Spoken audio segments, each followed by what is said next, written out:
السلام عليكم ورحمة الله وبركاته. الحمد لله نحمده ونستعينه ونستغفره ونؤمن به ونتوكل عليه ونعوذ بالله من شرور أنفسنا ومن سيئات أعمالنا من يهده الله فلا مضل له ومن يضلل فلن تجد له وليا مرشدا ونشهد أن لا إله إلا الله وحده لا شريك له ونشهد أن سيدنا إمامنا قدوتنا حبيبنا طبيبنا وطبيب أرواحنا محمد الذي أرسله بالحق بشيرا ونذيرا وداعيا إلى الله بإذنه وسراجا منيرا فقد قال الله تعالى في كلامه المجيد وفرقانه الحميد أعوذ بالله من الشيطان الرجيم بسم الله الرحمن الرحيم إن الله وملائكته يصلون على النبي يا أيها الذين آمنوا صلوا عليه وسلموا تسليما اللهم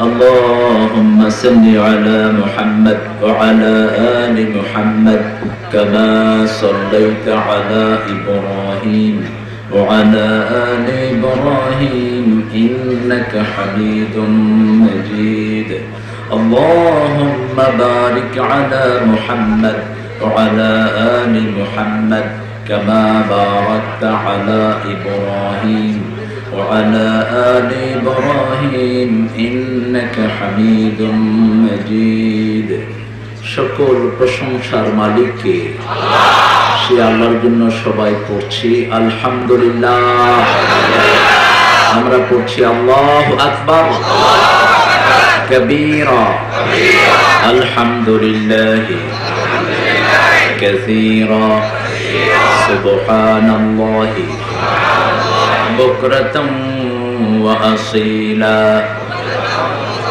سبحان الله وبحمده عدد خلقه ورضا نفسه وزنة عرشه ومداد كلماته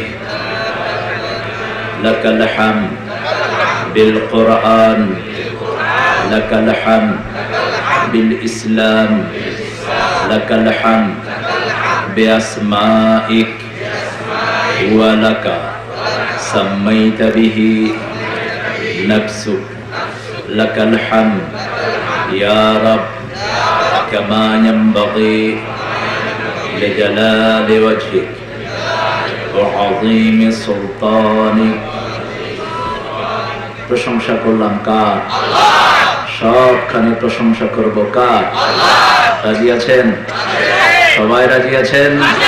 দেখি কারা কারা রাজি নাই, হাত তুলে দেখা। রাজি আছেন আপনারা, কিন্তু খুশির আতিশয্যে হাতটা তুলে দিয়েছেন। আল্লাহ মনের টানেন। কেউ যেটা দেখে না সেটা দেখেন কে? কেউ যেটা শোনে না সেটা শোনেন কে? কেউ যেটা দেয় না সেটা দেন কে? সেজন্য আল্লাহর ইবাদত করতে রাজি আছেন তো? আল্লাহ কবুল করুন। আরো জোরে বলি আমিন। আজকের আল বারাকা ফাউন্ডেশন কর্তৃক আয়োজিত মালিয়ারা পটিয়া চট্টগ্রামের এই সুন্দর মাহফিলের সম্মানিত সভাপতি, আমাদের অনেকের স্যার, বিশেষ করে আমিও ভার্সিটির ছাত্র, আমাদের মতো অসংখ্য ছাত্রের যিনি শিক্ষক ডক্টর মোহাম্মদ আলী স্যার আজকে এখানে এসেছেন। আছেন তো স্যার সভাপতি হিসাবে? অসুস্থতার কারণে স্যার চলে গেছেন। ডক্টর মোহাম্মদ আলী, তিনি আজকের সভাপতি হওয়ার কথা ছিল। তো এখন সভাপতি কে? সভাপতি গিয়ে গই, সভাপতি নয়। প্রধান অতিথি আমাদের আলহাজ মীর আহমদ সওদাগর সাহেব আসছেন তো, চেয়ারম্যান মীর গ্রুপ। আসেন নাই বোধহয়? আসেন নাই তো, তোমাদের সভাপতিও নাই, প্রধান অতিথিও নাই, কেমন হলো এটা? বিশেষ আলোচক বিন্দু, আলহামদুলিল্লাহ আমার আগে কথা বলেছেন মাওলানা মোহাম্মদ মনিরুল আলম, উপাধ্যক্ষ সাতকানিয়া আলিয়া মাদ্রাসা। অত্যন্ত সুন্দর বলেন মনির ভাই, বড় আলেম, বা দলিল কথা বলেন, যেগুলো কোরআনে আছে, হাদিসে আছে। কোরআন হাদিসের বাহিরে আমরা কোনো গাল গপ্প শুনতে রাজি নই। এরকম গাল গপ্প করা লোক বাংলাদেশে আছে না নাই? চট্টগ্রামে বোধহয় কম আসে এরা। চট্টগ্রামের মানুষ আল্লাহ এবং রাসূলকে বড় বেশি ভালোবাসেন। এই জন্য আল্লাহ রাসূলের নাম নিলেই এরা মানুষকে জায়গা করে দেয়। আলহামদুলিল্লাহ। এই জন্য এখানে বহু এমন লোকও আসে যাদের ভান্ডে কোরআনও নাই, হাদিসও নেই, রেফারেন্স খুব কম, শুধু কিতাবে আছে আল্লাহর ওলি বলেছেন। ঈমান যারা এনেছে সবাই আল্লাহর ওলি। এটা কার কথা? আল্লাহু ওয়ালিয়ুল্লাযিনা আমানু। যারা ঈমান এনেছে তারা আল্লাহর ওলি, আল্লাহ তাদের ওলি। আলহামদুলিল্লাহ। আমার প্রিয় মনির ভাই অনেক সুন্দর কথা বলেছেন, আমি শুনলে আমারও উপকার হতো। তিনার কথাগুলো আল্লাহ আমাদেরকে আমল করার তৌফিক দান করেন। মাওলানা মোহাম্মদ মুহসিন আল হুসাইনি হুজুর আমার পাশে বসে আছেন, বয়সে অত্যন্ত নবীন, অধ্যক্ষ, এটা কিটা জ্যেষ্ঠ পুত্র, জ্যেষ্ঠপুরা, মাশাআল্লাহ, ইসলামিয়া মাদ্রাসার হুজুর অধ্যক্ষ। হুজুর আলোচনা করেছেন কি? আলহামদুলিল্লাহ। হুজুর আলোচনা আমরা শুনেছি। আল্লাহ হুসাইন রাদিয়াল্লাহু আনহুর মতো আমার হুজুরকে কবুল করুন। হুজুর আলোচনাগুলো আল্লাহ আমাদেরকে আমল করার তৌফিক দান করুন। মাওলানা মোহাম্মদ ইমরানুল হক সৈয়দ সাহেব, খতিব বাইতুল মামুর জামে মসজিদ, হুজুরও কথা বলেছেন। হুজুর বলেছেন, হুজুরের কথাগুলো আল্লাহ যেন আমাদেরকে আমল করার তৌফিক দান করেন। বিশেষ অতিথি আলহাজ শামসুল আলম সওদাগর, উনি এসেছেন আশা করি, আমাদের শামসুল আলম ভাই। তারপরে আলহাজ আবুল কালাম ভোলা সওদাগর আসছেন। হ্যাঁ, কই আসেন নাই? আসেন নাই। হাফেজ মোহাম্মদ দিদারুল আলম, বিশিষ্ট ব্যবসায়ী। কোরআনের চেয়ে বড় কোনো মাহফিল হতে পারে না। যেই ছেলেগুলো কষ্ট করেছে, বিশেষ করে বারাকা ফাউন্ডেশনের সাথে যে মুরব্বীরা জড়িয়ে আছেন এবং যে সোনার টুকরা ছেলেরা এটার জন্য এফোর্ট দিয়েছেন দীর্ঘ সময় ধরে, আল্লাহ সবগুলো ছেলেকে কবুল করুন, এদের পরিবারকে আল্লাহ কবুল করুন। সাথে সাথে আপনারা যারা এখানে এসেছেন, এখানে অনেক স্যার এসেছেন, প্রাইমারির সম্মানিত স্যারেরা এসেছেন, হাই স্কুলের সম্মানিত স্যারেরা, কলেজ ইউনিভার্সিটির স্যারেরা, মাদ্রাসার সম্মানিত আসাতেজায়ে কেরাম এসেছেন, মসজিদের সম্মানিত আইম্মায়ে কেরাম, সকল টাইপের ব্যবসায়ী ভাইয়েরা, ছাত্র, শিক্ষক, চাষি, সব লেভেলের লোকেরা, পর্দার আলেম মা এবং বোনেরা যারা এসেছেন, আল্লাহ সবার জীবনের গুনাহগুলো মাফ করে দিন। সবাইকে আল্লাহ কোরআনের বন্ধু বানিয়ে দিন। সবাইকে কিয়ামতের ময়দানে আল্লাহ ডান হাতে আমলনামা দান করুন। আমাকে একটা বিষয় আজকে দেওয়া হয়েছে, কবর। কবরের উপর আলোচনা করার জন্য আমাকে নির্দেশ দেওয়া হয়েছে মাহফিলের কমিটির পক্ষ থেকে। কবর এবং কিয়ামতের আলোচনা। কবর শব্দটি আল্লাহ রাব্বুল আলামিনের কোরআনের দেয়া শব্দ, আর মাজার শব্দটি কোরআন হাদিসের কোথাও নেই। এটা আমাদের বানানো একটি শব্দ। যত জায়গায় কবরের কথা এসেছে, বিশ্বনবী সাল্লাল্লাহু আলাইহি ওয়াসাল্লাম নিজে মায়া বাইনা মিম্বারি ওয়া কবরি রাউদাম মিন রিয়াদিল জান্নাহ, বিশ্বনবী সাল্লাল্লাহু আলাইহি ওয়াসাল্লাম বললেন, আমার কবর এবং আমার মিম্বারের মধ্যখানে যে জায়গাটা, আল্লাহ এটাকে জান্নাতের টুকরা বানিয়ে দিয়েছেন। রাসূল সাল্লাল্লাহু আলাইহি ওয়াসাল্লাম বলেছেন আমার কবর, তিনি তখনও কবরে যান নাই, তিনাকে আল্লাহ রাব্বুল আলামিন জানিয়ে দিলেন যে হে নবী আলাইহিস সালাম, আপনার মৃত্যু এখানে আশেপাশেই হবে। এবং মা আয়েশা সিদ্দিকাকে তিনি সবচেয়ে বেশি ভালোবাসতেন বিবিদের মধ্যে, কিন্তু ইনসাফ করতেন সবার জন্য। ভালোবাসার উপর কারো জোর খাটে না, এটা মনের টান, কার দিকে যাবে এটা একমাত্র ওর মনই জানে। তিনি ভালোবাসতেন মা আয়েশা সিদ্দিকা রাদিয়াল্লাহু আনহাকে, কিন্তু সেই মা আয়েশা সিদ্দিকা রাদিয়াল্লাহু আনহা বলছেন, জীবনে কোনোদিন আমাকে বেশি সময় দেননি, জীবনে কোনোদিন এক্সট্রা একটা শাড়ি কিনে আমাকে দেন নেই, খাওয়ার বেলাতেও এক্সট্রা কিছু খাওয়ার নাই। অন্য বিবিদেরকে যা খাওয়াতেন আমাকেও তাই খাওয়াতেন, অন্য বিবিদেরকে যে সময় দিতেন সেই সময় তিনি আমাকেও দিতেন। অন্য বিবিদের সাথে যেভাবে তিনি খোলামেলা কথা বলতেন সেইভাবেও তিনি খোলামেলা আমার সাথে কথা বলতেন। তবে আমি বুঝতাম মনের টান আমার জন্য বিশ্বনবীর বেশি ছিল। সেই মনের টান বেশি থাকার কারণে 5টা জিনিস আল্লাহ আমাকে দান করে দিয়েছেন। আমি সবচেয়ে অল্প বয়সে বিশ্বনবী সাল্লাল্লাহু আলাইহি ওয়াসাল্লামের বিবি হওয়ার গৌরব অর্জন করেছি। আমি বিশ্বনবী সাল্লাল্লাহু আলাইহি ওয়াসাল্লাম আমার হাঁটুর উপরে মাথা দিয়ে বিশ্রাম নিতেন, সেই সময় বিশ্বনবীর উপর আল্লাহর কোরআন নাজিল হয়েছে।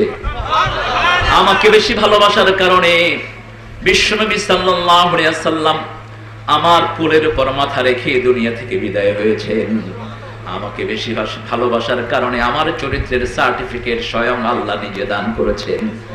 আমাকে বেশি ভালোবাসার কারণে আমার ঘরটাই বিশ্বনবীর কবর হয়ে গেছে। যেখানে আল্লাহর হাবিব ঘুমিয়ে আছেন রওজা, এটা হলো মা আয়েশার ঘর। ওমর ফারুক রাদিয়াল্লাহু আনহু, বুখারীর বর্ণনায় এসেছে, যখন ইহুদির হাতে তিনি ছুরিকাঘাত খেলেন, ফজরের নামাজের জামাতের তিনি ইমামতি করছেন, বাম দিক থেকে এক ইহুদি তিনার পেটে ছুরি ঢুকিয়ে দিয়েছেন। কারণ তিনি আল্লাহর কাছে দোয়া করেছেন, আল্লাহুম্মা রযুকনি শাহাদাতান ফি সাবিলিক ওয়াজআল মাউতি ফি বিলাদি রাসূলিক। হে আল্লাহ, আপনার রাস্তায় আপনি আমাকে শহীদ করেন, আর আপনার নবী যে শহরে ঘুমিয়ে আছে সেই শহরে আমার কবরের ব্যবস্থা করে দিয়ে। যখন তিনি আহত হলেন, নিজের ছেলে আব্দুল্লাহ ইবনে ওমরকে ডেকে বললেন, ও আব্দুল্লাহ ইবনে ওমর, যাও মা আয়েশার কাছে যাও।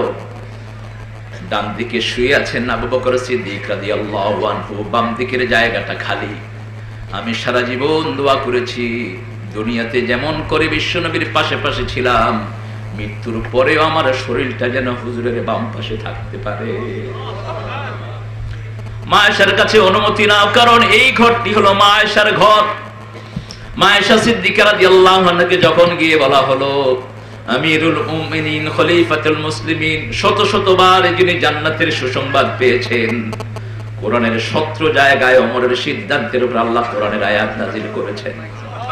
যে ওমর ফারুকের ব্যাপারে বিশ্বনবী সাল্লাল্লাহু আলাইহি ওয়াসাল্লাম বলতেন, আমার পরে যদি কেউ বিশ্বনবী হওয়ার মর্যাদা পেত, তাহলে ওমর ফারুক বিশ্বনবীর এই মর্যাদা পেয়ে যেত। রাসূল সাল্লাল্লাহু আলাইহি ওয়াসাল্লাম চাঁদনি রাতে একদিন বসে আছেন, হঠাৎ করে আকাশের দিকে তাকালেন, আয়েশাকে বললেন, আয়েশা, তুমি কি আকাশের তারাগুলো দেখো নাকি? তুমি কি আকাশের তারাগুলো দেখো নাকি? হ্যাঁ দেখি। আমার ওমরের আমল এই আকাশের তারার মতো। কি চরিত্র! আয়েশার মনটা একটু খারাপ। রাসূল সাল্লাল্লাহু আলাইহি ওয়াসাল্লাম বুঝলেন, বুঝে বললেন, ও আয়েশা, তোমার মন বোধহয় খুশি হতে পারলো না। বললেন না, আমার প্রিয় মুহাম্মদ সাল্লাল্লাহু আলাইহি ওয়াসাল্লাম, আপনি ওমর ফারুক রাদিয়াল্লাহু আনহুর কথা বলেছেন, কিন্তু আমার আব্বার কথা তো কিছুই বলেন নেই। বিশ্বনবী সাল্লাল্লাহু আলাইহি ওয়াসাল্লাম বললেন, অসংখ্য ওমর একত্রিত হয়েও আমার আবু বকরের সমান হবে না। রাসূল সাল্লাল্লাহু আলাইহি ওয়াসাল্লাম একদিন একটা বর্ণনায় বলছেন, নামাজীরা নামাজীর দরজা দিয়ে জান্নাতে যাবে, রোজাদাররা রোজাদারের দরজা দিয়ে জান্নাতে যাবে, দান সদকাকারীরা দান সদকার সে আলাদা আলাদা জান্নাতের দুয়ারে থাকবে। আবু বকর রাদিয়াল্লাহু আনহু জিজ্ঞেস করলেন, হুজুর, এমন কি কেউ থাকবে নাকি যে সব দরজা দিয়ে জান্নাতে ঢুকতে পারবে? রাসূল সাল্লাল্লাহু আলাইহি ওয়াসাল্লাম বললেন, আমার মনে হয় সেই ব্যক্তিটা তুমি আবু বকর হয়ে যাবে। সাইয়েদনা ওমর ফারুক রাদিয়াল্লাহু আনহু মা আয়েশার কাছে অনুমতি চাইলেন। মা আয়েশা রাদিয়াল্লাহু আনহা চিন্তায় পড়ে গেলেন, তিনি বড় বিষণ্ণ হলেন। তিনি চেয়েছিলেন বাম পাশের যে জায়গাটা এটা তিনি নিজের জন্য বরাদ্দ করে দিবেন, কিন্তু আমিরুল মুমিনিন খলিফাতুল মুসলিমিন যখন জায়গাটা চাইলেন, দীর্ঘ সময় পরে তিনি বললেন, হ্যাঁ আমি জায়গাটা ওমর ফারুকের জন্য কোরবানি করে দিলাম। ওমর ফারুক রাদিয়াল্লাহু আনহু আল্লাহর শুকরিয়া আদায় করলেন আর বললেন, যদি আমি যখন চলে যাব, আমার যখন মৃত্যু হয়ে যাবে, তখন সোজাসুজি এই জায়গায় নিয়ে আমাকে দিও না। এখন হয়তো আমি খলিফা হওয়ার ভয়ে, আমি আমিরুল মুমিনিন হওয়ার ভয়ে আয়েশা সিদ্দিকা অনুমতি দিয়েছেন, কিন্তু মৃত্যুর পরে আসল অনুমতিটা পাওয়া যাবে। মৃত্যুর পরে আমার লাশ রেখে ও আব্দুল্লাহ আগে মা আয়েশার ঘরে তুমি চলে যেও, আগে মা আয়েশাকে জিজ্ঞেস করো উনি আগের অনুমতিতে সিদ্ধান্তে অটল আছেন নাকি। যদি তিনি অনুমতি দেয় এই জায়গাতে আমাকে কবর দিয়ে দিও, আর যদি অনুমতি না হয় মরুভূমির যে কোনো এক জায়গায় আমাকে কবর দিয়ে দিও। এই শেষ ওসিয়ত করে দুনিয়া থেকে চলে গেছেন সাইয়েদনা ওমর ফারুক রাদিয়াল্লাহু আনহু। সেই কবরের জন্য বিশ্বনবী সাল্লাল্লাহু আলাইহি ওয়াসাল্লাম নিজে দোয়া শিখিয়েছেন। সমস্ত গুনাহ আল্লাহ রাব্বুল আলামিন যার মাফ করে দিয়েছেন, তিনি 5 ওয়াক্ত নামাজে সালাম ফিরানোর আগে কবর থেকে বাঁচার জন্য, কবরের আযাব থেকে বাঁচার জন্য উম্মতের জন্য দোয়া রেখে গেছেন মুহাম্মদ সাল্লাল্লাহু আলাইহি ওয়াসাল্লাম। কুরআন শরীফের 8টি জায়গায় আল্লাহ কবরের আলোচনা করেছেন, 8টি জায়গায় কবর শব্দটি আল্লাহ উল্লেখ করেছেন। এর মধ্যে 3টি জায়গা হলো আমপারার ভিতরে, জুজে আম্মার ভিতরে। আল্লাহ রাব্বুল আলামিন বলছেন, আল্লাহু পড়েন, আউযু বিল্লাহি মিনাশ শাইতানির রাজীম, বিসমিল্লাহির রাহমানির রহিম।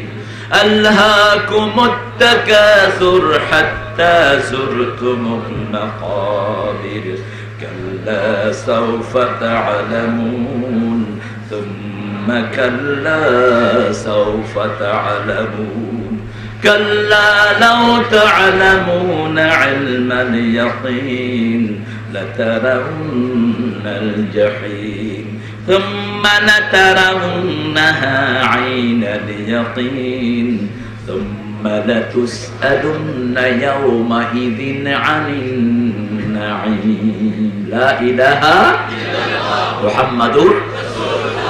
শেষ আয়াতটি পড়ে বিশ্বনবী সাল্লাল্লাহু আলাইহি ওয়াসাল্লাম কালেমা পড়তেন, কারণ আমরা পৃথিবীতে যত নিয়ামত পেয়েছি সবচেয়ে বড় নিয়ামত হলো লা ইলাহা ইল্লাল্লাহ মুহাম্মাদুর রাসূলুল্লাহ। এর চেয়ে বড় নিয়ামত দুনিয়া আখিরাতে আর কিছুই নেই। আবার কোন কোন বর্ণনা এসেছে বিশ্বনবী সাল্লাল্লাহু আলাইহি ওয়াসাল্লাম এই আয়াতগুলো পড়ে পড়তেন, কুল হুয়াল্লাহু আহাদ আল্লাহুস সামাদ লাম ইয়ালিদ ওয়া লাম ইউলাদ ولم يكن له كفوا আহাদ। ধ্বংস কি? ধ্বংস কাদের জন্য? তাকাসুর, যারা সম্পদের আধিক্যতার জন্য পেরেশান হয়ে যায়। সম্পদটা হালাল না হারাম কোনো বাদ বিচার করে না, চোরাচালানি, মানুষের মাথায় বাড়ি দেয়া, ব্যাংক লুট করা থেকে শুরু করে এমন কোন অপকর্ম নাই যেটা তারা করে না, ঠিক কি না? ছোট্ট একটা হলমার্ক লুট করেছে 4000 কোটি টাকা। মন্ত্রী সাহেব বললেন ইটস নাথিং। আরে বেটা, তোরে বেচতে 4000 কোটি টাকা হবে নাকি? জনগণের পয়সা গিয়েছে, এই 4000 কোটি টাকা জনগণের টাকা, ঠিক কিনা? রাষ্ট্রীয় ব্যাংকগুলোর এক এক টাকার মালিক হলো 16 কোটি জনগণ। একটা টাকা যদি কেউ মেরে খায়, এই দেশের সমস্ত মানুষ যদি মাফ না করে দেয়, ওই জানোয়ারকে কেউ মাফ করতে পারবে না। আজকে আমার দেশ গরিব হয়েছে এই সমস্ত লুটেরা, এই সমস্ত লম্পটদের কারণে, যারা সমস্ত ব্যাংকগুলোর টাকা লুট করে মানুষকে ভিক্ষার থলি ছড়িয়ে দিয়েছে। একটা লোক যদি 4000 কোটি টাকা মারে, তাহলে দেশ টিকবে কিভাবে? 4000 কোটি টাকা চট্টগ্রামকে টাকা দিয়ে ঘিরে দেয়া যেত, ঠিক কিনা? কিন্তু কোথায়? আরো তলে তলে কত আছে তার কোনো হিসাব নাই। তবে হিসাব হবে, কে নিবেন? কে নিবেন? আল্লাহ বলছেন এদের ধ্বংস যারা টাকার আধিক্যের উপর ভাসে, দুনিয়াতেও ধ্বংস আখিরাতেও ধ্বংস। হাত্তা যুরতুমুল মাকাবির, কবরে যাওয়ার আগ পর্যন্ত শুধু খাই খাই, স্বাদ না মিটিল, আশা না ফুরিল, সকলই ফুরায়ে যায় মা। পৃথিবীর কেউ ভালো তো বাসে না, এই পৃথিবী ভালোবাসিতে জানে না। যেথা সে শুধু ভালোবাসাবাসী, সেথা যেতে মন চায় না। ভালোবাসার জায়গা পৃথিবী না, ভালোবাসার জায়গা হলো আখিরাত। শান্তির জায়গা পৃথিবী না, শান্তির জায়গা হলো কবর, ঠিক কিনা? এজন্য আল্লাহর হাবিব বলতেন, একটা দোয়া মুখস্থ করেন, আল্লাহুম্মা আল্লাহুম্মা লা আইশা ইল্লা আইশাল আখিরাহ, আল্লাহুম্মা লা আইশা ইল্লা আইশাল আখিরাহ। হে আল্লাহ, কোন শান্তি নাই আখিরাতের শান্তি ছাড়া। এই পৃথিবীর সবচেয়ে শান্তি বাংলোক আমরা যাকে মনে করি, তার মতো দুঃখে আর কেউ নাই। হলমার্কের চেয়ারম্যান, 4,000 কোটি টাকার মালিক, 15 থেকে 20,000 শ্রমিক রাত দিন সালাম দেয়, এখন কোথায়? শুধু জেলখানা। পুলিশে কি হারে? শুধু লাথি দেয়, শুধু লাথি দেয়। বোরে সহ ধরে নিয়ে গেছে। বউ বেচারি সরল মানুষ, কিচ্ছু জানে না। এরকম একটা কেস। এজন্য মানুষের সম্পদ যার পেটেই ঢুকে হারাম পদ্ধতিতে, তার শান্তি দুনিয়াতেও শেষ, আখিরাতেও শেষ। এজন্য সম্পদ কতটুকু করতে হবে উপমা দিয়েছেন মুহাম্মদ সাল্লাল্লাহু আলাইহি ওয়াসাল্লাম। রাসূল সাল্লাল্লাহু আলাইহি ওয়াসাল্লাম বললেন, দুনিয়ার উপমাটা হলো একটা নৌকার মতো। কিসের মতো? নৌকার মতো। পানি ছাড়া নৌকা চলতে পারে না। পানি, নৌকার তলায় একটু পানি হলে নৌকা চলতে পারে, কিন্তু সেই পানি যদি নৌকার উপরে ওঠে তাহলে নৌকাও শেষ, যাত্রীও শেষ। এই যে নৌকার তলায় যতটুকু পানি, এতটুকুই আপনি দুনিয়া ধারণ করবেন, এতটুকুই দুনিয়া নেবেন, বাকিটা ছেড়ে দিতে হবে। তা না হলে দুনিয়াও শেষ, আখিরাতেও শেষ। এই যে পানি নৌকার তলায় লাগলো, এটাই হলো মাল, এটাই সম্পদ, এতটুকু গ্রহণ করতে হবে। বিশ্বনবী সাল্লাল্লাহু আলাইহি ওয়াসাল্লাম বলছেন, মানুষের কি হলো? যে জিনিসটা মানুষ খেলো সেটাই তার হলো, যে জামাটা সে পরলো এটাই তার হলো, যে জায়গায় সে ঘুমালো এই জায়গাটাই তার হলো, বাকি জিনিসগুলো আর তার নয়। বাকিগুলো সব মানুষে পড়ে থাকবে, এটার হিসাব দিতে হবে, ঠিক কিনা? হাত্তা যুরতুমুল মাকাবির, অন্য হাদিসে বললেন, বনি আদমের পেট ভরে না। এক ময়দান সম্পদ যখন পায় আরেক ময়দান চায়, আরেক ময়দান চাইলে আরেক ময়দান চায়। মাটি ছাড়া বনি আদমের পেট কখনো ভরে না, শুধু খাই খাই খাই খাই। কত দরকার একজন মানুষের। আল্লাহ রাব্বুল আলামিন সম্পদের আধিক্যতা থেকে আমাদেরকে হেফাজত করুন। আরো চিৎকার করে বলেন আমিন। আল্লাহ সাউফা তাআলামুন, কোশ্চিন কালেও নয়। এই সম্পদের পিছনে যারা ঘুরছে, কবর পর্যন্ত যারা সম্পদের মোহ ছাড়ে না, তবে ওই সম্পদ বিশ্বনবী সাল্লাল্লাহু আলাইহি ওয়াসাল্লাম চাইতে বলেছেন যে সম্পদ আল্লাহর রাস্তায় খরচ হয়। লা হাসাদা ইল্লা ইসনাইন, দুটি হিংসা ছাড়া আর কোন হিংসা করা যাবে না। একটি হলো, একজন লোককে আল্লাহ ইলম দিয়েছেন, সেই ইলমটা হলো দ্বীনের ইলম। সেই ইলম দিয়ে মানুষকে সে কোরআন হাদিসের দিকে ডাকে, আর মানুষ দলে দলে আল্লাহর রাস্তায় এসে পড়ে লা ইলাহা ইল্লাল্লাহ। এই মানুষটাকে হিংসা করা যাবে, বলা যাবে আল্লাহ যদি আমাকে এরকম জ্ঞানী বানাতেন, আমি এরকম ইলমের খেদমত করতাম। আরেকটি হাদিসের বর্ণনায় বিশ্বনবী সাল্লাল্লাহু আলাইহি ওয়াসাল্লাম বলছেন, একটা লোক রাস্তা দিয়ে যাচ্ছে, যাওয়ার সময় দেখলেন একজন বড় আলেম ওয়াজ করছেন। কি করছেন? ওয়াজ করছেন। ওনার ওয়াজ শুনে শুনে অনেক বিধর্মীরা মুসলমান হচ্ছে, আলহামদুলিল্লাহ বলেন। এরকম নজির আমাদের দেশে আছে না নাই? একজনের ওয়াজ শুনে 20 জন 30 জন 40 জন মুসলমান হয়ে যায়, আছে না নাই? আলহামদুলিল্লাহ বলেন।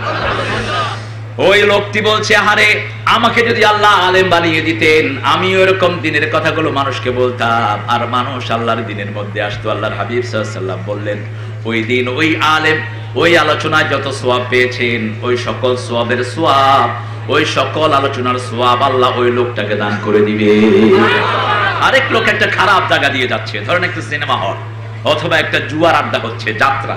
যাত্রা অবশ্য চট্টগ্রামে হয় না, যাত্রা হয় না, পটিয়াতে হয় না। পটিয়ার মানুষ খুবই ভালো, কারণ পটিয়াতে একটা বিশ্ব জোড়া মাদ্রাসা আছে, একটা পটিয়া মাদ্রাসা। তো যাত্রা এবং খারাপ জায়গা যেখানে বিভিন্ন রকমের চরিত্রহীন কাজগুলো হয়, লোকটি যাচ্ছে, যাওয়ার সময় বলল যে আমার কাছে যদি টাকা থাকতো আমি এরকম একটা আড্ডা দিতাম। এরকম লোক আছে না নাই? তো হুজুর সাল্লাল্লাহু আলাইহি ওয়াসাল্লাম বললেন, ওই দিন ওখানে যত অপকর্ম হয়েছে সব গুনাহ আল্লাহ তার আমলনামায় তুলে দিবে। এই জন্য সবসময় ভালো চাইতে হবে না খারাপ। আপনি মাহফিলে যেতে পারেন নাই, কিন্তু যদি মাহফিলের পথ দেখিয়ে দেন, মাহফিলের দাওয়াত অন্যকে দেন, মাহফিলে এসে যত সওয়াব ওই লোকটা পাবে, সমস্ত সওয়াব আল্লাহ আপনার আমলনামায় তুলে দিবেন। আর আপনি সিনেমা হলে যেতে পারছেন না, আরেকজনকে বলে দিলেন অমুক হলে অমুক বই এসেছে, তুমি দেখে আসো। এই লোকটা যখন ওখানে গিয়ে ওই সিনেমাটা দেখবে, যত গুনাহ হলো সব অটোমেটিক আপনার আমলনামায় উঠে যাবে। এজন্য আল্লাহ রাব্বুল আলামিন বললেন দুটি শ্রেণী দুনিয়াতে থাকবে, ইন্নাল আবরারা লাফি নাঈম ওয়া ইন্নাল ফুজ্জারা লাফি জাহিম। নেককাররা সব সময় নিয়ামতের মধ্যে ডুবে থাকবে, আর বদকাররা সব সময় জাহান্নামের ভিতরে থাকবে। যারা গুনাহগার দুনিয়াতেই তাদের জাহান্নাম শুরু হয়, ঠিক না বেঠি? আপনারা বলেন তো, সিনেমা হলে যখন যায়, যাওয়ার সময় খুশি না বেজার? জানেও না কিছু, খুশি না বেজার? যাওয়ার সময় খুব খুশি, চল যাই। কি হইয়ে আসছে? কি আসছে? খাইছি তোরে। সিনেমার নাম খাইছি তোরে, মানে তুই সেখানে ডুববি, তোরেও খাইছি, তোর ইমানও খাইছি। এরপরে সিনেমার নাম হলো বধূ কেন চাকরানি, মা কেন বাঁধি, নাম তো আর খুঁজে পায় না। আচ্ছা, দেখতে গেল সিনেমা, যখন বের হয় মনে হয় ডাকাতি করে বের হয়েছে, কারোর সাথে কারোর সঙ্গে সম্পর্ক নাই, মেজাজ উগ্র। কারণ সে যখন বের হয় তার চোখ তাকে লানত দেয়, তার হাত পা তাকে লানত দেয়, আকাশ জমিনের সব প্রাণীগুলো তার জন্য বদদোয়া করতে থাকে। অন্যদিকে একজন মানুষ যখন মসজিদে যায়, সকাল বেলায় যাওয়ার সময় বড় কষ্ট, শরীরের আলমারা ভাঙে না, কিন্তু যখন কষ্ট করে ওযু করে নামাজ আদায় করে বের হয়, মনে হয় খুশবুদার জান্নাতের নুরানি চেহারা তার চেহারায় ভাসতে থাকে। প্রত্যেক মুসল্লির মুখে হাসি আছে না নাই? হাসি। আমি এক রিকশাওয়ালার কথা প্রায় বলে থাকি। আমি তখন ক্লাস 5-এ পড়তাম। তো রিকশাওয়ালা তিনি ফজরের পরেই রিকশা নিয়ে বের হতেন, ফজরের জামাত পড়তেন, রিকশা নিয়ে নামাজটা পড়েই রিকশায় উঠতেন। কারণ মসজিদে বেশিক্ষণ বসে থাকা আল্লাহ নিষেধ করেছেন, ইদা কুদিয়াতিস সালাতু ফান্তাশিরু ফিল আরদ ওয়াবতাগু মিন ফাদলিল্লাহ। নামাজ শেষ করে মসজিদে বসে থাকো না, জমা হয়ে। কার কথা? আল্লাহ। ফান্তাশিরু ফিল আরদ, আল্লাহর জমিনে ছড়িয়ে পড়ো, ওয়াবতাগু মিন ফাদলিল্লাহ, আল্লাহর করুণা তোমরা তালাশ করতে থাকো। আর এতক্ষণ মসজিদে যতক্ষণ যত জিকির না করেছো, উযকুরুল্লাহ কাসীরা, বাহিরে তার চেয়ে বেশি জিকির করো, তাহলে দুনিয়াও সফল, আখিরাতও সফল। বাহিরে জিকির কি? বাহিরে জিকির হলো মসজিদে নামাজ পড়লেন, এখন বাহিরে সেটার জিকির করেন, হালাল খান, ওজনে সঠিক ওজন দেন, তাহলে আপনার ওই যে বাহিরে যে কাজগুলো, এটাও আল্লাহ আমলনামায় জিকির হিসেবে লিখে দিবে। একজন লোক যখন হালাল রিজিকের জন্য বের হয়, যত সময় হালাল রিজিক অন্বেষণে থাকে, তত সময় আল্লাহ তার সগীরা গুনাহগুলো মাফ করে দেয়। এটা হলো জিকির। এটা কি? জিকির। তো তিনাকে আমি জিজ্ঞেস করতাম, চাচা আপনি কেমন আছেন? তিনি বলছেন, আলহামদুলিল্লাহ বাবা, আমি খুব ভালো আছি। একটা পান খেতেন সুন্দর করে। চট্টগ্রামে তো পান খাওয়ার খুব সুন্দর নিয়ম আছে, তবে মহেশখালীর পান হলো সর্বশ্রেষ্ঠ পান। দুনিয়াতে যদি পানের জন্য কোনো চ্যাম্পিয়ন পুরস্কার দেওয়া হতো, তাহলে মহেশখালীর পানকে দিলেই যথার্থ হতো। এত মিষ্টি পান দুনিয়ার কোথাও নাই। এটা ভাতের মতো খাওয়া যায়, মানে বাজেন দিল হান ওনারা, এরকম মহেশখালীর পান খাইতে কোনো সমস্যা হয় না। কিন্তু বরিশালের পান হলো মুখ টুক সব পুড়ে যায়, এটা কেমনে যে খায় আল্লাহ ভালো জানে। তো তিনি একটা পান খেয়ে রিকশা উঠতেন, এই ছিলেন তিনার অবস্থা। যা কামাই করতেন তিনি এটার উপর সন্তুষ্ট। আরেকজন মানুষ ছিলেন, তিনি আমার প্রতিবেশী, অনেক টাকার মালিক, তিনি বহু টাকার মালিক। তো তিনি ফজরের সময়, অধিকাংশ সময় তিনি ফজরে উঠতে পারতেন না, সকাল 8টা কি 9টার সময় ঘুম ভাঙত। আমি তাকে জিজ্ঞেস করতাম, চাচা আপনি কেমন আছেন? নাই সুবিধা নয়। আমি বলতাম, তোর সুবিধা জীবনে হবেও না, কারণ তুই কত মানুষের টাকা মেরেছিস, তোর সুবিধা জীবনে, পয়সা যার যত বেশি হিসাব তার তত। এজন্য গরিব মানুষরা সবচেয়ে বেশি আনন্দ থাকে, দুনিয়াতেও তাদের আনন্দ, মৃত্যুর পরে আনন্দ আছে না নাই? আল্লাহ হাবিব সাল্লাল্লাহু আলাইহি ওয়াসাল্লাম বললেন, একজন দরিদ্র মানুষ একজন পয়সাওয়ালার চেয়ে 70 বছর আগে, কোন বর্ণায় 500 বছর আগে জান্নাতে চলে যাবে। আরো আস্তে কন্যা সুবহানাল্লাহ। এই জন্য আপনারা দরিদ্র হতে রাজি না, হলমার্ক হতে রাজি। যত পয়সাওয়ালা বাংলাদেশে সবগুলো ব্যাংকের কাছে ঋণী, কেউ 100 কোটি, কেউ 500 কোটি, ঠিক না বেঠি? ওনার আশেপাশে যত বড় কোম্পানি আছে, এই কোম্পানি বেগুন ব্যাংকের তো টিয়া লই যে ওনারা টিয়া। এজন্য আল্লাহ রাব্বুল আলামিন বলছেন, কাল্লা সাওফা তাআলামুন, খুব সহজেই তোমরা জেনে যাবে।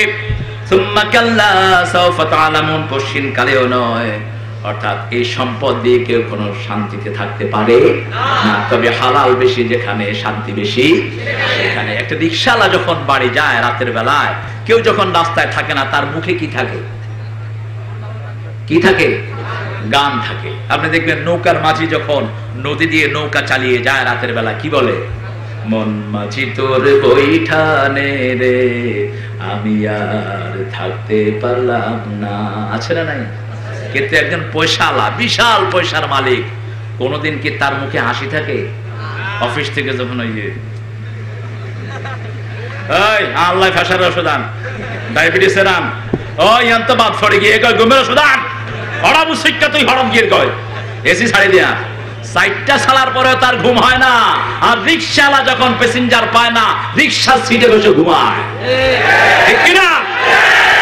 নৌকার মাঝি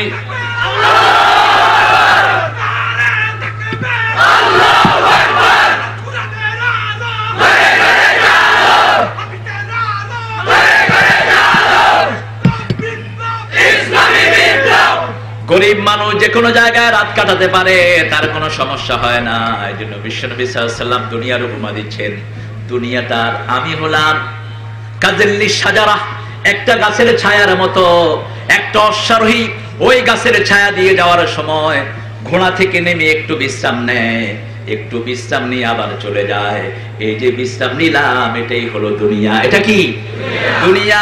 এটাই হলো দুনিয়া। আর আখিরাতের কোনো হিসাব নাই। আমরা কতদিনের জন্য দুনিয়ায় আছি আমরা কেউ জানি না। আজকের বিরাট স্বর্ণের মালিক, কালকে কবরের বাসিন্দা, ঠিক না ঠিক?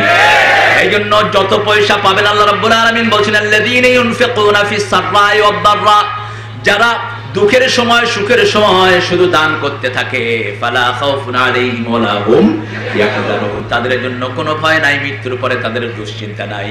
সম্পদ যারা যত বেশি খরচ করবে আল্লাহর রাস্তায়, তত বেশি কবর তার জন্য প্রশস্ত হয়ে যাবে।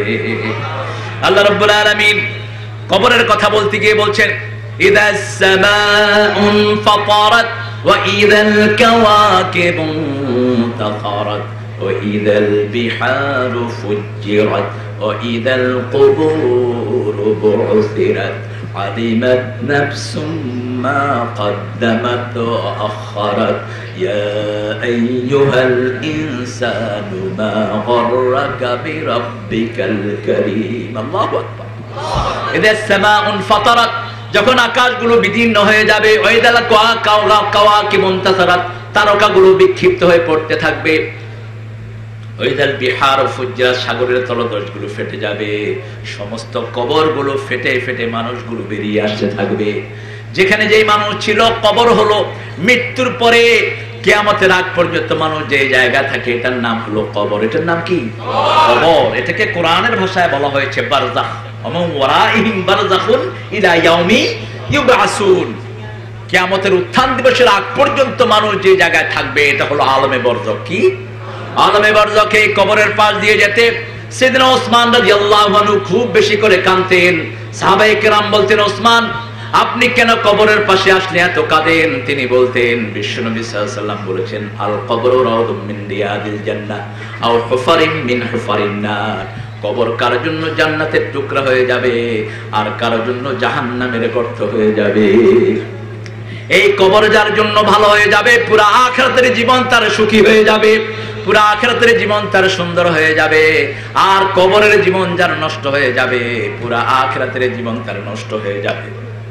আল্লাহ আমাদের সবাইকে কবরের জীবনটা সুন্দর করে দেন। বিশ্বনবী সেজন্য দোয়া করতেন, আল্লাহুম্মা, পড়েন আল্লাহুম্মা ইন্নী আউযু বিকা মিন আযাবিল মাউত ওয়া ফিতনাতিল মাউত, মিন আযাবিল কবর ওয়া ফিতনাতিল কবর, মিন আযাবি নারি জাহান্নাম ওয়া মিন ফিতনাতি মাসীহিদ দাজ্জাল। হে আল্লাহ, আমি আপনার কাছে আশ্রয় চাই মৃত্যুর কষ্ট থেকে, মৃত্যুর ফিতনা থেকে। মৃত্যুর কষ্ট একটা, মৃত্যুর ফিতনা একটা। কষ্টটা কি? কষ্টটা হলো, বিশ্বনবী সাল্লাল্লাহু আলাইহি ওয়াসাল্লাম বলছেন, মৃত্যুর সবচেয়ে কম কষ্ট হলো 1000 বর্ষি। বর্ষি চিনেন তো? বর্ষিরে কি বলেন আপনারা? বরকি, বরকে হাত দে, বরকি। আমি চট্টগ্রামের ভাষা শিখতেছি, তবে 60% হয়েছে। এখনো 40% বাকি আছে। কারণ চট্টগ্রামের ভাষার মাঝে এরকম কঠিন শব্দ পাওয়া যায়, এটা ফেরেশতারা মাঝে মধ্যে একটু হোঁচট খেয়ে যায় হয়তো। আতিক্যা দফর, এই শব্দ শিখতে আমার 1.5 মাস সময় লেগেছে। ধৈর্যের ঘুরে যায়, আরে আতিক্যা দফর। তবে খুব একটা মায়া আছে এবং সময় খুব কম লাগে। চট্টগ্রামের ভাষাটায় সময় খুব কম ক্ষেপণ হয়। কেন সব খুব সহজেই মনের ভাব বোঝানো যায়। বরকি, বরকি হবে।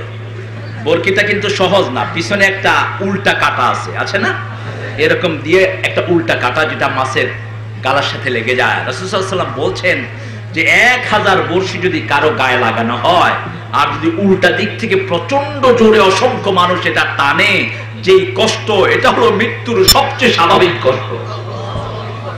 মা আয়েশা রাদিয়াল্লাহু আনহা বলছেন, রাসূল সাল্লাল্লাহু আলাইহি ওয়াসাল্লাম যেদিন দুনিয়া থেকে চলে গেলেন, সেদিন রাসূল সাল্লাল্লাহু আলাইহি ওয়াসাল্লামের মাথা মোবারক আমার কোলে, মাগরিবের জামাত হয়ে গেছে। রাসূল সাল্লাল্লাহু আলাইহি ওয়াসাল্লামের কপাল বারবার ঘামছিল, আমি বারবার করে কপাল মুছে দিচ্ছিলাম।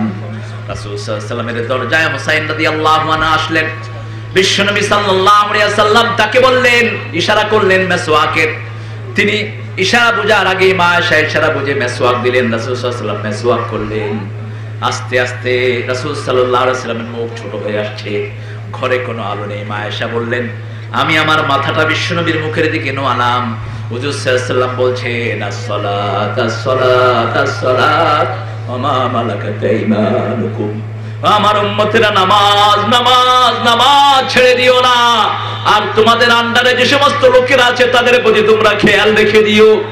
এই দুটি শেষ কথা বলেই তিনি দুনিয়া থেকে বিদায় হয়েছেন। আর একটু পর পরে ওই সময় বলছিলেন, ইন্নালিল মাউতি সাকরাত, ইন্নালিল মাউতি সাকরাত, ইন্নালিল মাউতি সাকরাত, নিশ্চয়ই মৃত্যুর কষ্ট আছে, নিশ্চয়ই মৃত্যুর কষ্ট আছে। তবে আল্লাহর হাবিব সাল্লাল্লাহু আলাইহি ওয়াসাল্লাম বললেন, মৃত্যুর সবচেয়ে কম কষ্ট হলো শাহাদাতের মউত। শাহাদাতের মউত পিঁপড়ার কামড়ের মতো কষ্ট হয়। আল্লাহ রাব্বুল আলামিন শহীদদের চোখের সামনে জান্নাতের টুকরাটা তুলে ধরে, ওই জান্নাতের দিকে তাকিয়ে দুনিয়ার সব কষ্ট শহীদেরা ভুলে যায়। এজন্য যারা শাহাদাতের মউত চায় না তারা মুনাফিক। তারা কি মুনাফিক? বিশ্বনবী সাল্লাল্লাহু আলাইহি ওয়াসাল্লাম সহ সমস্ত সাহাবায়ে কেরাম রিদওয়ানুল্লাহি আলাইহিম আজমাইন শাহাদাতের মউত চেয়েছেন। আমাকে শহীদ করে সেই মিছিলে শামিল করে নিও, যে মিছিলের নেতা আমির হামজা, খোবাইবে খাবাব আল্লাহর ছিল যারা অতি প্রিয়, শামিল করে নিও। ইসলামের জন্য আমরা এখানে যারা এসেছি সব সহ্য করব, কিন্তু ইসলামের বিরোধিতা কোন নেতার পক্ষ থেকে বাংলাদেশে আমরা সহ্য করব না। যদি দরকার হয় বুকের রক্ত দিতে আমরা রাজি আছি। ইসলামের জন্য কুরবান করতে রাজি আছেন না? নাই? তুই হাত তুলে আল্লাহকে রাখো মুসলমান।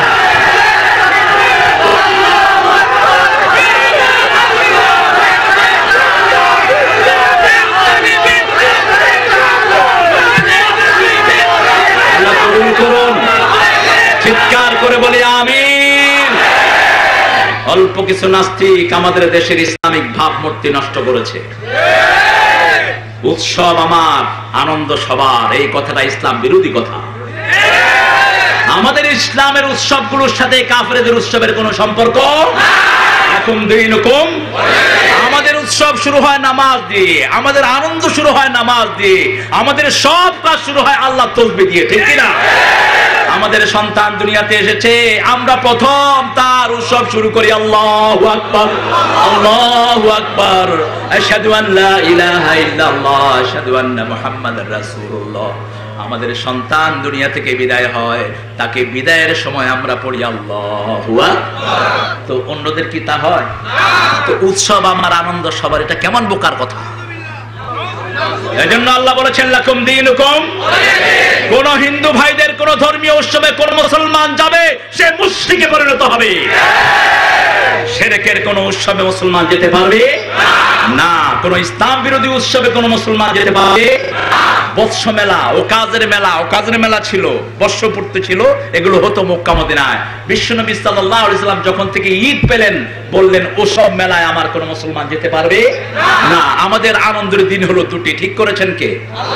একটা হলো ঈদুল ফিতর, একটা কি মানে রমজানি রোজার শেষে এলো খুশি। এক লাইন এলো খুশি রে দাঁড়া, খুব ভালো। কিন্তু অন্য কারো কি এরকম সুন্দর জিনিস আছে? আমাদের দেশে তো আলহামদুলিল্লাহ অনেক ধর্মীয় ভাইয়ারা আছেন। আমরা হিন্দু ভাইদেরকে সম্মান করি, আমরা বৌদ্ধদেরকে সম্মান করি, আমরা তাদেরকে সম্মান করি, কিন্তু আমাদের কোন ধর্মীয় জিনিস তারা গ্রহণ যদি করতে হয় তাদের জন্য রাস্তা খোলা আছে না নাই? কিন্তু আপনি যদি বলেন যে উৎসব আমি বৌদ্ধদের সাথে উৎসব করবো, ওম শান্তি, আপনি যদি হেনে উৎসব করতে যান আপনার ঈমান থাকবে? এই জন্য উৎসব আমার, এটা আমার হবে, ঠিক কিনা? মুসলমানদের উৎসব অন্য কারো উৎসবে পরিণত হতে পারবে? হিন্দু ভাইদের উৎসব তাদের জন্যই, কিন্তু মুসলমানের উৎসবে যদি কেউ জয়েন করতে চায় তাকে পড়তে হবে লা ইলাহা ইল্লাল্লাহ।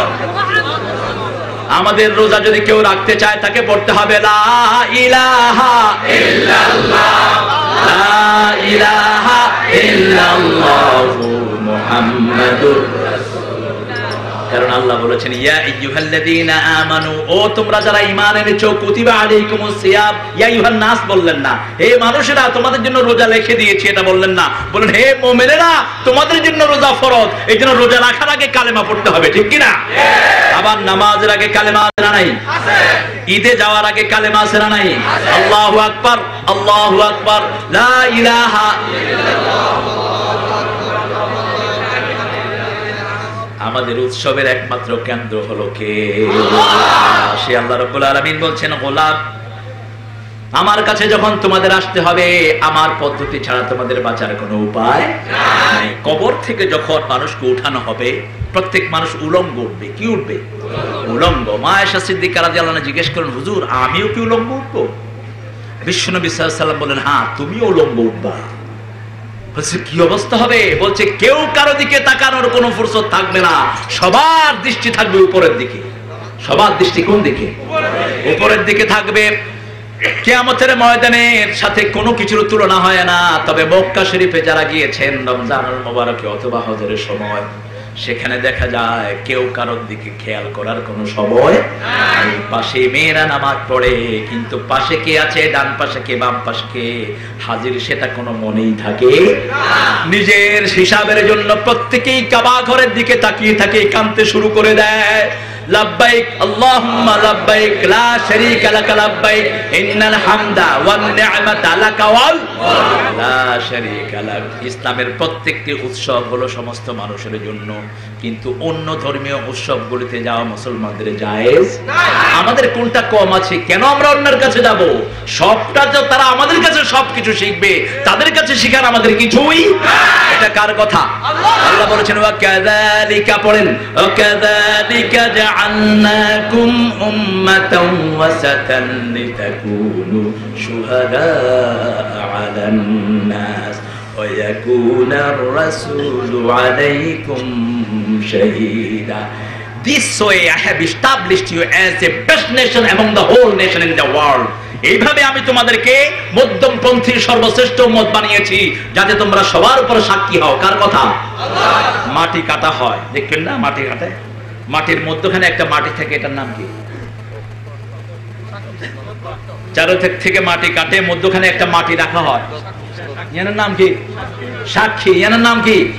সাক্ষী। কিসের সাক্ষী? কতটুকু মাটি এখান থেকে কাটা হলো, এটা হলো তার সাক্ষী। তো সারা দুনিয়ার সাক্ষী হলো মুসলমান। মুসলমানের মাথায় ফিতা ধরে সবাই ভাববে তারা কতটুকু ভদ্র হয়েছে, কতটুকু সভ্য হয়েছে, কতটুকু নম্র হয়েছে। এই জন্য কোন নামাজি, কোন দাড়িওয়ালা, টুপিওয়ালা কোনো দিন কোন মন্দির আক্রমণ করতে পারে না।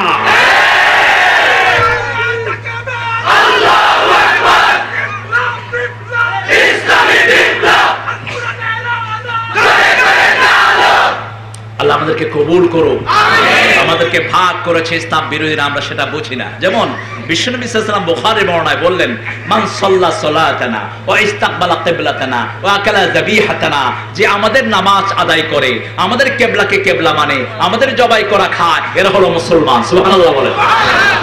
এখন এই হিসাব যদি ধরি, আমাদের সব দলের মধ্যে এরকম লোক আছে না নাই? এই লোকদের দরকার যারা নামাজ পড়ে না, সেই নেতাগুলোকে তাদের দল থেকে বের করে দেয়া, ঠিক না বেঠি? যারা আমাদের কেবলাকে কেবলা মানে না, এরকম নেতা চট্টগ্রামে আছে না নাই? জীবনে এক ওয়াক্ত নামাজ পড়ে না, আছে না? আছে না নাই? এরপরে জবাই করা তো দূরের কথা, কোরবানি নিজে কিনে, গরু কিনে, খুব বড় গরু, কিন্তু কোনোদিন নামাজ পড়ে না। এখন যে নামাজ পড়ে না তার কোরবানি কি কবুল হবে? কিন্তু যেটা দেখা যায়, যিনি সবচেয়ে বড় কোরবানি দেন তিনি হলো সবচেয়ে বড় বেনামাজি। একবারে বেশি মোড়া গরু ওগাকে নিয়েই নেই, গরুর গলাত মালা দিয়ে এনে ঘুরে। তো মানুষকে গরুয়ান হার হয় অমুক মিয়ার। বিশ্বনবী সাল্লাল্লাহু আলাইহি ওয়াসাল্লাম বলেছেন যে নেককার নয় তার জন্য ঈদ না, ঈদ হলো তার জন্য লানত।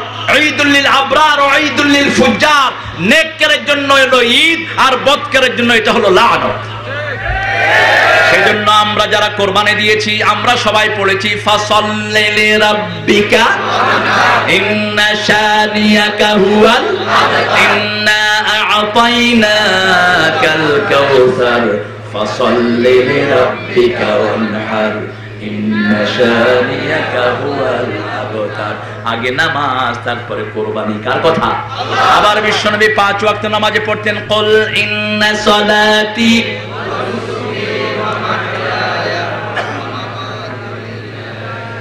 লিল্লাহি রাব্বিল আলামিন। ইন্না সালাতি, আমার নামাজ, ও নুসুকি, আমার কোরবানি, আমার জীবন, আমার মরণ কার জন্য?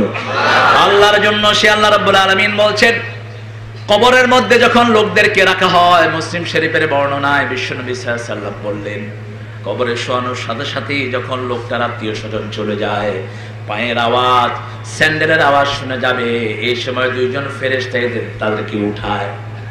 তার আগে আরেকটা বর্ণনা দিলেন মুহাম্মদ সাল্লাল্লাহু, আবু হুরায়রার বর্ণনায়, ওই লোকটি যখন এমন কিন্ন কিরেসে ডাকবে, উঠেই বলবে, ভাই আমার আসরের নামাজ শেষ হয়ে গেল, আমাকে এক বদনা পানি দাও।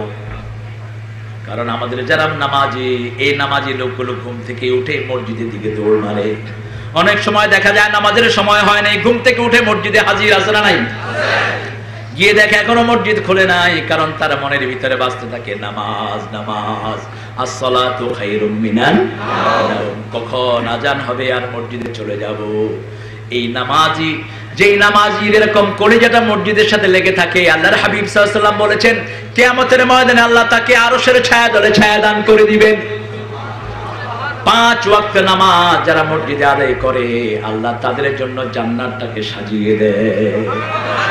5 ওয়াক্ত নামাজ অর্থাৎ 40 ওয়াক্ত নামাজ যে তাকবীরে উলার সাথে ইমামের পিছনে পড়বে, আল্লাহ সেই লোকটাকে মুনাফিকি থেকে হেফাজত করে দেয়।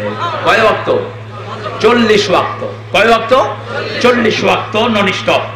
আপনি ইমামের পিছনে পড়লেন, তাকবীরে উলা মানে হলো যখন ইমাম বলবে আল্লাহু আকবার, আপনি বলবেন আল্লাহু আকবার। তাহলে আপনার অন্তরটাকে মুনাফিকি থেকে মুক্ত করবেন কে? আল্লাহ।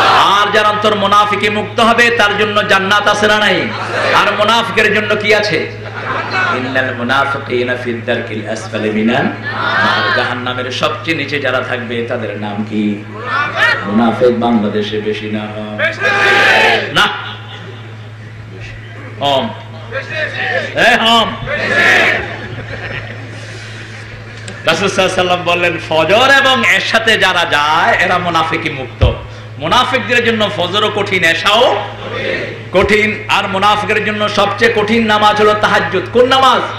তাহাজ্জুদের নামাজ। এখন যারা মুনাফিকি মুক্ত হতে চান তারা যেন বেশি করে তাহাজ্জুদ পড়েন, 5 ওয়াক্ত নামাজ যান। বিশ্বনবী সাল্লাল্লাহু আলাইহি ওয়াসাল্লাম বলছেন, ওই মানুষটা উঠেই বলবে আমার আসর গেল, আমাকে এক বন্দা পানি দাও। ফেরেশতারা অবাক হয়ে যাবে। ফেরেশতারা বলবে, আপনি কি বলছেন? আপনি যেখানে এসেছেন সেখানে আর কোনো নামাজের দরকার নাই। বলবে, ভাই কথা বলো, পরে আগে পানি দাও। এরপরে তিনার হুঁশ হবে, তিনি বলবেন তোমরা কারা? ফেরেশতা বলবে, আমি মুনকির, এই নাকির। কেন এসেছো? এসেছি আপনাকে কিছু প্রশ্ন করব। আপনি এখন কবরের জীবনে আছেন, কিছু প্রশ্ন আপনাকে করব, করেন। মার রব্বুক, নামাজি বলবে এই প্রশ্ন সারা জীবন পড়েছি, আলহামদুলিল্লাহি রাব্বিল আলামিন। এই প্রশ্নের উত্তর তো জানেই আছে আমার, আলহামদুলিল্লাহি রাব্বিল আলামিন। মা দীনুক, তোমার দল কি? দল কি? আপনি বলবেন আমার দল হলো কমিউনিস্ট পার্টি, আমার দল হলো লেনিনের দল, আমার দল হলো মাও সেতুংয়ের দল। যত বড় নেতার কথাই বলেন, মায়ের একটাও মাটিতে পড়বে। কোন নেতার নাম বলে উপায় পাওয়া যাবে না, কারণ ইসলাম কোন মানুষের নাম না, ঠিক কিনা? ইসলাম কার নাম? আল্লাহর নাম। দেখেন না, ইসলাম বলে আল্লাহর নাম। ইসলাম হলো আমাদের দ্বীনের নাম। আমাদের দ্বীনের নাম কি? ইসলাম। যেমন আমরা ওযু বানানোর সময় বলি আল ইসলামু নূরুন আল কুফরু যুলমাতুন, আল ইসলামু হাক্কুন আল কুফরু বাতিলুন। আমি যখনই জিজ্ঞেস করা হবে মা দীনুকা, তোমার দিন কি? আপনি বলবেন দীনি ইসলাম, আমার দল হলো ইসলাম। এখন যদি ইসলামী দল না করেন, এই প্রশ্নের উত্তর জীবনে আপনার মুখে আসবে না।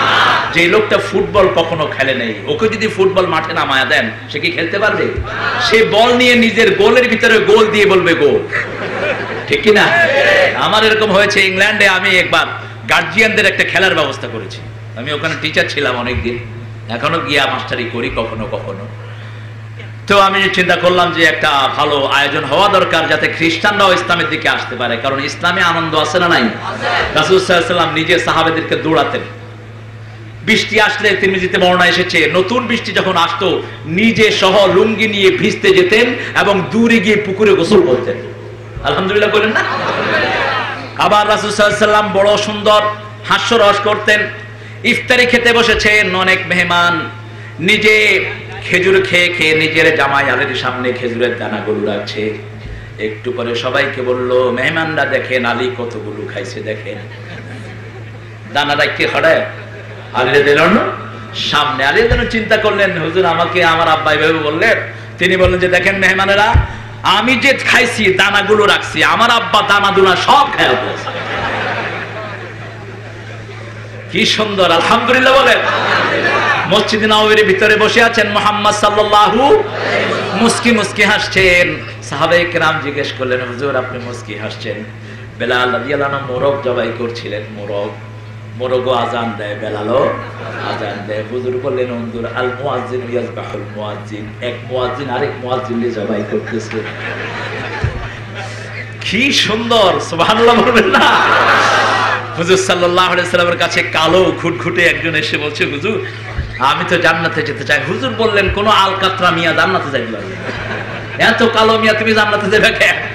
লোকটা কাঁদা শুরু করেছে। হুজুর বললেন, কাঁদো কেন? কই হুজুর আপনি কইছেন আমি জান্নাতে যেতে পারবো না। হুজুর বললেন, তুমি যখন জান্নাতে যাবা চাঁদের চেয়ে সুন্দর হয়ে যাবা তুমি। বৃদ্ধ মানুষ এসে বলছে, হুজুর আমি জান্নাতে যাবো। হুজুর বলেন, না বুড়াটা জান্নাতে যেতে পারবে না। বুড়া মানুষ গিয়ে জান্নাতে করবে কি? পেয়ারাও তো খাইতে পারবে না। পেয়ারা বলেন না আপনাদের কি?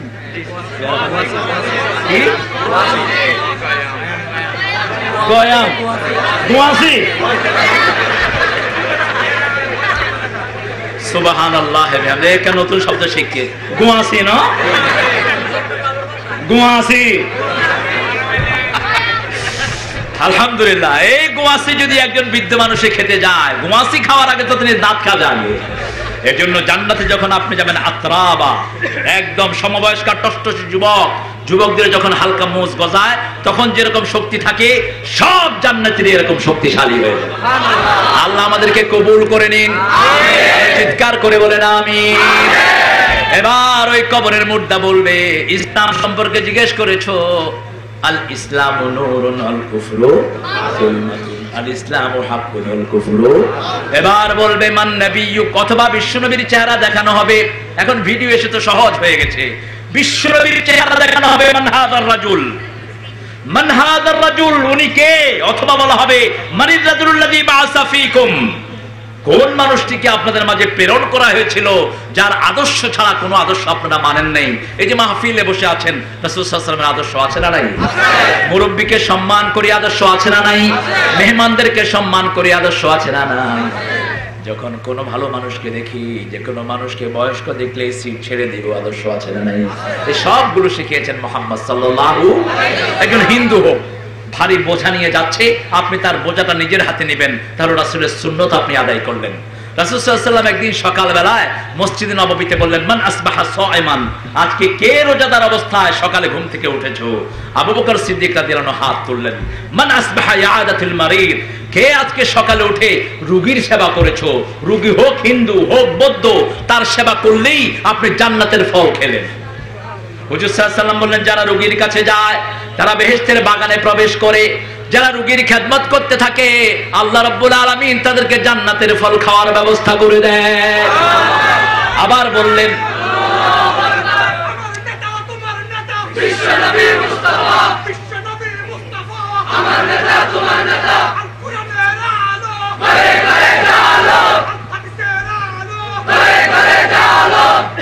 আল্লাহ আপনাকে কবুল করুন। আমিন। 3 নম্বর জিজ্ঞেস করলেন, মান আসবাহা জানাজাতান, কে আজকে কারো জানাজায় শামিল হয়েছো? কে আজকে একজন অভুক্ত মানুষকে খাইয়েছো? একজন বুভুক্ষ মানুষ যার পেটে খাওয়ার নাই, হোক সে হিন্দু হোক সে বৌদ্ধ হোক সে অন্য ধর্মের লোক, যদি পেটে ক্ষুধা থাকে তাকে যদি আপনি খাওয়ান, আপনার উপর খুশি হবেন কে? কারণ মুসলিম শরীফের এক হাদিসে আল্লাহ রাব্বুল আলামিন বলছেন, হাদিসে কুদসিতে, কিয়ামতের ময়দানে আল্লাহ বলবেন, আমি পিপাসার্ত ছিলাম, তোমরা আমাকে পানি পান করাও নাই, আমি ক্ষুধার্ত ছিলাম, তোমরা আমাকে খাওয়াও নাই।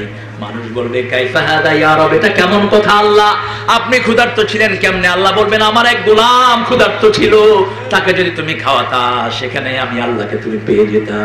আমার এক গোলামের গায়ে কাপড় ছিল না, তাকে যদি তুমি কাপড় দিতা সেখানে তুমি আমাকে পেয়ে যেতা। আল্লাহু আকবার। আবু বকর সিদ্দিক রাদিয়াল্লাহু আনহু বললেন, এই 4টা কাজ আমি করেছি। আল্লাহর হাবিব সাল্লাল্লাহু আলাইহি ওয়াসাল্লাম বললেন, এই 4টা কাজ যে করবে আল্লাহ তাকে জান্নাত দান করে দিবে।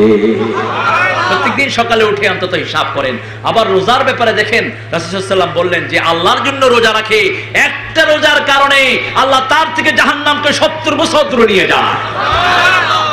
এই রোজা যারা রাখবে তাদের শরীরটাকে ভালো করে দিবেন কে? আল্লাহ। আবার এই যে জিলহজের প্রথম 10 দিন আপনারা ইবাদত করেছেন, এই ইবাদত, রাতের ইবাদতকে কখনো কখনো বিশ্বনবী লাইলাতুল কদরের ইবাদতের সাথে তুলনা করে দিয়েছে।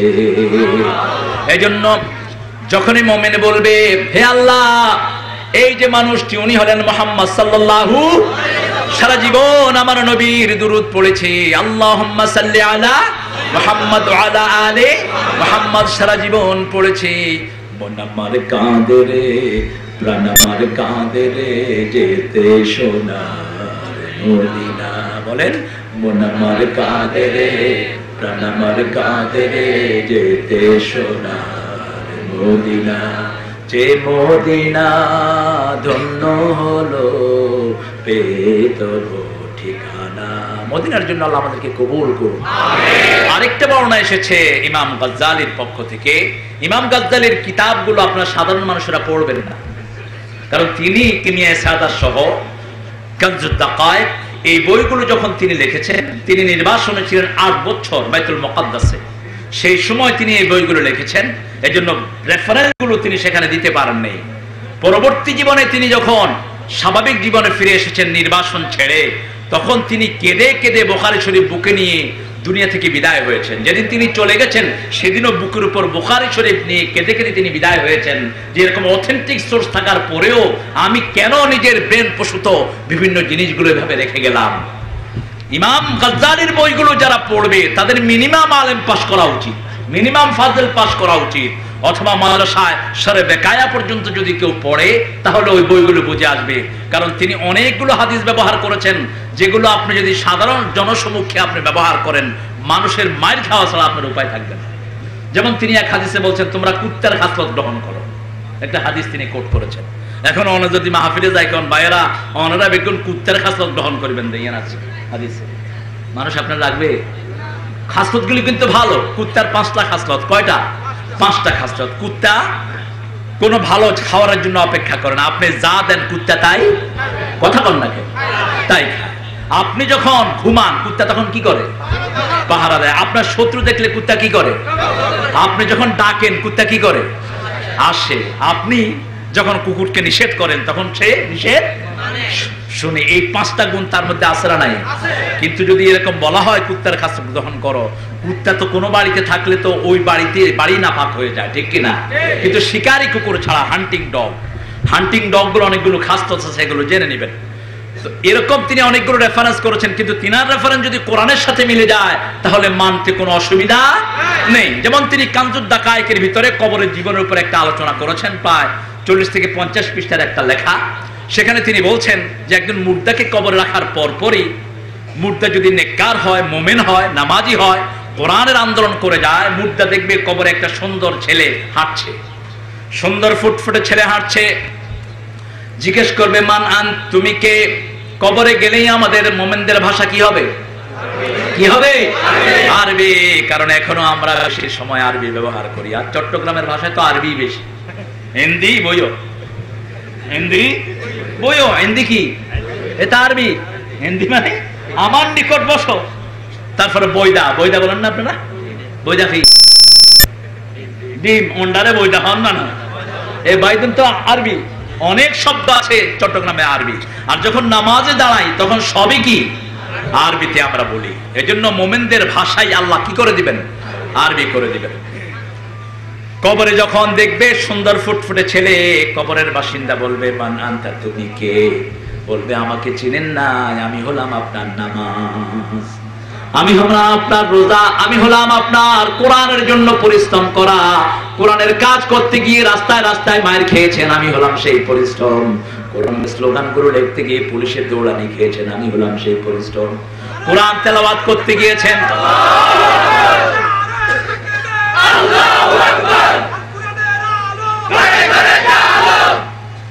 কোরআন তেলাওয়াত করতেছে, 5 জন বসে পুলিশরা ধরে নিয়ে গেছে। এরকম চিত্র চট্টগ্রামে আছে না নাই? পুলিশ কঠিন ভাবে তোকে আল্লাহর আদালতে আসামির কাজ গড়ায় দাঁড়াতে হবে। তোর সেই নেতাগুলো সেই দিন তোকে বাঁচাতে পারবে না।